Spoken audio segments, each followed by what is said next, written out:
So we have this next question. क्या दिया है इसमें? Two concentric circles of radii 5 centimeter and 3 centimeter. क्या दिया है? Two concentric circle. Concentric circle मतलब जिनका center same है. Of radii 5 centimeter 3 centimeter. Find the length of the chord of the larger circle. We need to find the length of the chord of the larger circle, which touches the smaller circle. Which touches the smaller circle. ठीक है, पहले तो हम क्या इसका बनाएंगे diagram. ठीक है, first will make the diagram. तो यहाँ पे दो कॉन्सेंट्रिक सर्कल्स है. 1 मिनट. दो कॉन्सेंट्रिक सर्कल्स है. कॉन्सेंट्रिक सर्कल मतलब जिनका सेंटर सेम है.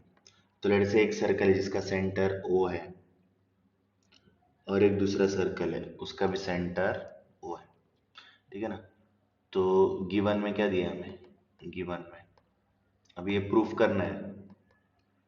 प्रूफ करना है क्या? लेंथ. ठीक है, फिर भी लिखो गिवन. तो गिवन में क्या लिखोगे? Two concentric circle, two concentric circles with center O, with center O. तो हमें क्या दिया? दो concentric circle है जिनका center O. पूछा क्या है? उनका रेडियस भी दिया 5 और 3.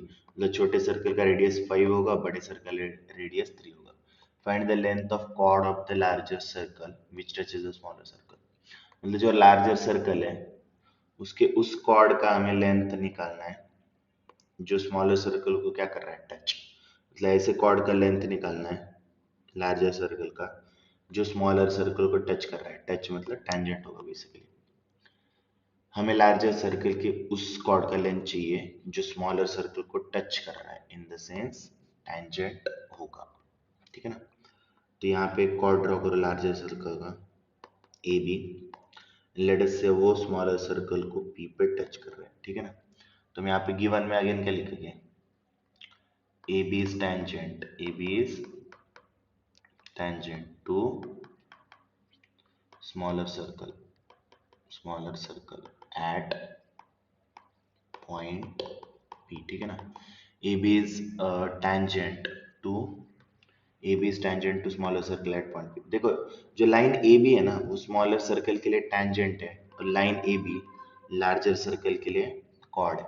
हमें क्या फाइंड आउट करना है? Find the length of the chord of the larger circle. मतलब AB का लेंथ फाइंड आउट करना है. टू फाइंड में क्या लिखोगे? टू प्रूव होता है वैसे लिखो टू फाइंड. हमें क्या फाइंड आउट करना है? Length of AB. तो क्या करेंगे इसके लिए? बहुत इजी है. पहले तो तुम क्या करो, OP को ज्वाइन करो. OP को ज्वाइन एंड AO को भी लेट से ज्वाइन करो. तो मुझे बता AO का लेंथ क्या होगा? AO is the radius of larger circle which is 5 centimeter and OP क्या है? OP is the radius of smaller circle which is 3 centimeter, right? अभी हमें पता है, देखो जो स्मॉलर सर्कल है उसके लिए AB क्या है? टेंजेंट. जो स्मॉलर सर्कल है उसके लिए AB टेंजेंट है और OP रेडियस है. तो हमें पता है रेडियस और टेंजेंट आपस में क्या होता है? हमेशा परपेंडिकुलर. तो ये एंगल क्या होगा? APO एंगल क्या होगा? 90 डिग्री. तो लिख दो. सो इसका जो भी सोल्यूशन है लिख दो. So clearly angle APO is 90 degree. ये जो एंगल है APO ये क्लियरली कितना होना चाहिए? 90 डिग्री. रीजन क्या लिखोगे? सिंस अगेन सेम चीज रेडियस एंड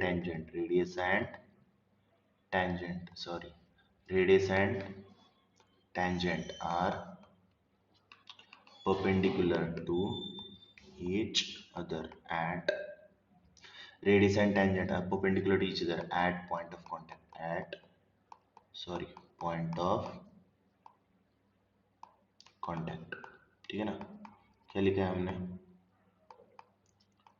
रीजन क्या है? सिंस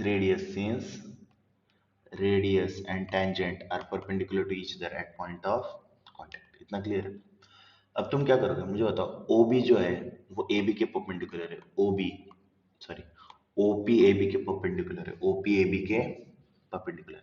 तो जो AB है ना वो लार्जर सर्कल का क्या है? कॉर्ड. जो AB है वो लार्जर सर्कल का कॉर्ड है, राइट. और OP AB पे परपेंडिकुलर है. तो हमने एक थ्योरम पढ़ा था बेटा 9th क्लास में. अगर तुम सेंटर से किसी कॉर्ड के ऊपर परपेंडिकुलर डालते हो तो कॉर्ड क्या हो जाता है, बाइसेक्ट। जो ए बी है वो लार्जर सर्कल का कॉर्ड है, और ओ लार्जर सर्कल का सेंटर है, तो सेंटर से कॉर्ड के ऊपर परपेंडिकुलर डालेंगे तो कॉर्ड क्या हो जाता है, बाइसेक्ट। तो वो भी लिख दो तुम। चलो पहले नहीं तो तुम क्या करो, इसका लेंथ ढूंढो, एपी का लेंथ ढूंढ लेते पहले। एपीओ ट्रायंगल में पाइथागोरस थ्योरम लगा के तो लगाओ। Now in triangle APO, in triangle APO by Pythagoras theorem. तो पाइथागोरस थ्योरम क्या बोलेगा, जो एओ का स्क्वायर होगा वो किसके इक्वल होगा, AP square plus PO square. AO square is equal to, sorry, AP square plus PO square. तो अभी एओ क्या है तुम्हारे पास, 5, तो एओ का स्क्वायर मतलब 5 का स्क्वायर, ठीक है ना। एपी का लेंथ पता है हमें, नहीं है शायद। पीओ क्या है, PO, PO is I think 3, yes, PO is 3 का स्क्वायर। तो फाइनली कितना होगा, 5 का स्क्वायर इज 25, फिर ये आएगा एपी का स्क्वायर एंड 3 का स्क्वायर इज 9, प्लस 9 इस साइड आके क्या होगा, -9, तो आएगा AP का square and 25 9 minus 9 is 16, 25 minus 9 is 16, और स्क्वायर इधर आके क्या होगा, रूट, स्क्वायर इधर आके रूट। तो AP का लेंथ कितना मिला, 16 का रूट 4, AP का लेंथ क्या मिला 4, जो AP है उसका लेंथ क्या मिला 4। अभी हमने बोला कि जो OP है वो कॉर्ड AB के परपेंडिकुलर है, तो अगर मैं सेंटर से कॉर्ड के ऊपर परपेंडिकुलर डालूंगा तो कॉर्ड क्या हो जाएगा, बाइसेक्ट। मतलब एपी और पीबी का लेंथ इक्वल होना चाहिए, एपी और पीबी का लेंथ इक्वल होना चाहिए, समझा। तो हम क्या बोलेंगे, since OP is perpendicular to AB, since AP OP is perpendicular to AB, this implies क्या, AP और PB का लेंथ इक्वल होना चाहिए, AP और PB का लेंथ इक्वल होना चाहिए। रीजन में क्या लिखो, since perpendicular from center to chord, since perpendicular from center to chord bisects the chord, क्या लिखा है, reason since perpendicular from centre to the chord bisect the chord। अभी देखो AB का लेंथ कितना था 4, तो PB का भी लेंथ कितना हो जाएगा 4। अगर AP का लेंथ 4 है तो PB का भी लेंथ क्या होगा 4, समझा। तो हमें फाइनली क्या ढूंढना था, AB का length.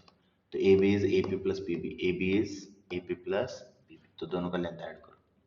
So therefore AB is nothing but AP plus PB, which is 4 plus 4, which is 8 centimetre. तो यही हमारा क्या है, final answer. I think you have got it.